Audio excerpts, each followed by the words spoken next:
Assalamualaikum warahmatullahi wabarakatuh. Para sahabat Quran, hari ini kita akan mengkaji surat Ar-Rahman. Surat Ar-Rahman ini adalah surat yang menarik untuk kita pelajari karena ada satu ayat yang diulang-ulang lebih dari 30 kali. Ayatnya apa? A'udzubillahi minasyaitonirrajim. Bismillahirrahmanirrahim. Fabi'ayyi ala'i rabbikuma tukadziban. Maka nikmat mana sajakah dari Tuhan kalian berdua yang kalian berdua dustakan.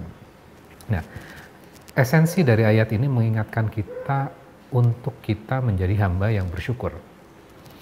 Nah, pertanyaannya adalah kenapa kok sampai Allah mengulang-ulang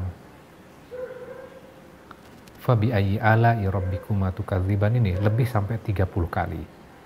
Nah, analoginya seperti ini.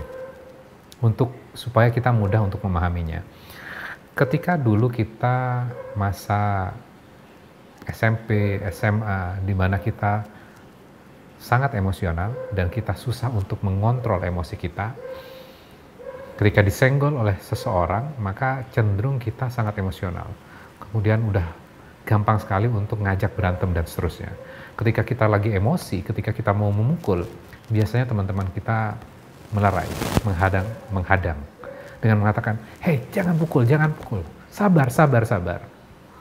Nah, teman kita ketika mengatakan sabar, tenang, cool gitu, itu mereka mengatakan sekali atau berulang kali.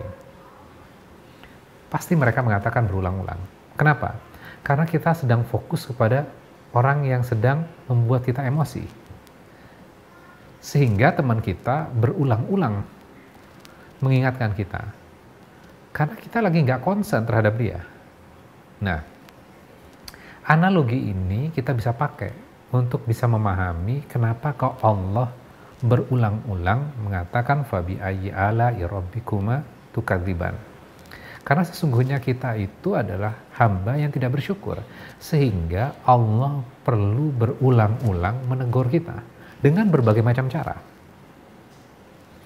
Maka setiap ayat nanti endingnya adalah Fabi'ayyi ala'i rabbikuma tukadziban. Kadang 2 ayat Fabi'ayyi ala'i rabbikuma tukadziban. Karena sesungguhnya kita bukan menjadi hamba yang bersyukur. Nah, kenapa kita menjadi hamba yang tidak bersyukur? Nah, ini yang perlu kita evaluasi. Analoginya seperti ini. Anak ketika pulang sekolah, dia capek. Harapannya setelah pulang sekolah, dia buka kulkas, menemukan coklat yang benar-benar kesukaannya dia. Namun ketika dia membuka kulkas, dia tidak menemukan coklat kesayangannya. Dia menemukan coklat yang lain. Dia lihat kanan dan kirinya di dalam kulkas, ada jus, ada susu, dan seterusnya. Banyak makanan yang lain. Tapi dia fokus mencari coklat favoritnya dan dia tidak menemukan. Ketika dia tidak menemukan, dia langsung emosi. Kenapa di dalam rumah ini kok nggak mengerti saya? Saya kan sukanya adalah coklat yang ini. Kemudian dia marah dengan menutup keras pintu kulkas. Dia masuk kamar dengan menendang pintu. Nah, pertanyaannya adalah kenapa anak ini emosi? Karena dia hanya fokus kepada sesuatu yang dia inginkan dan yang diinginkan itu tidak ada. Padahal masih banyak coklat yang lain. Ada jus juga, ada susu, dan ada makanan yang lain. Kenapa dia tidak bisa mengontrol emosinya?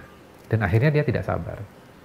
Karena jawabannya sesungguhnya dia tidak bisa mengapresiasi benda yang lain, barang yang lain, coklat yang lain, susu yang lain, jus yang lain. Ketika dia tidak mampu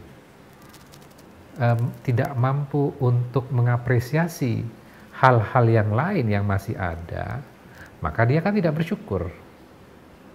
Ketika tidak bersyukur, maka dia gampang emosi, dia gampang marah, akhirnya dia tidak sabar. Jadi awalnya adalah kita itu tidak bersyukur, kita tidak mengapresiasi sesuatu yang ada, dan kita fokus kepada sesuatu yang tidak ada.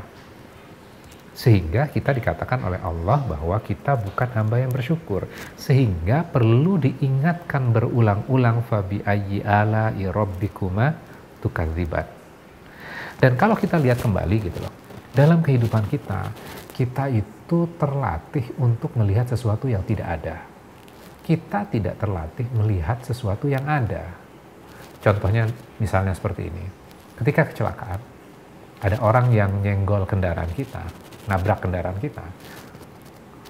Biasanya kita akan turun, kemudian ngecek mana yang rusak, dan akhirnya kita marah kepada orang yang menabrak kita, minta ganti rugi, cekcok di pinggir jalan, kita emosi, marah pada saat itu. Kenapa kita marah? Kenapa kita emosi?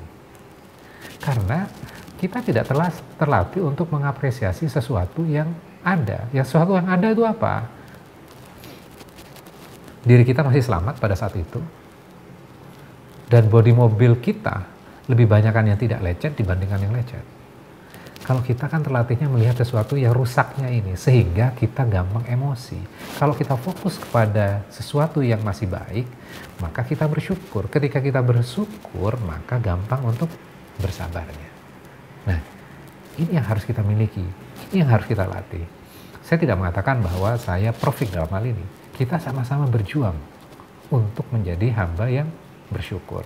Contoh yang lain misalnya, ketika kita sakit, badan kita sakit, ada bagian tubuh kita yang sakit. Biasanya kan kita akan concern terhadap bagian tubuh itu. Waduh, ini sakit mulu ya. Dan kita mengeluhkan itu. Dan ketika sakit biasanya cenderung kita juga emosi. Kenapa?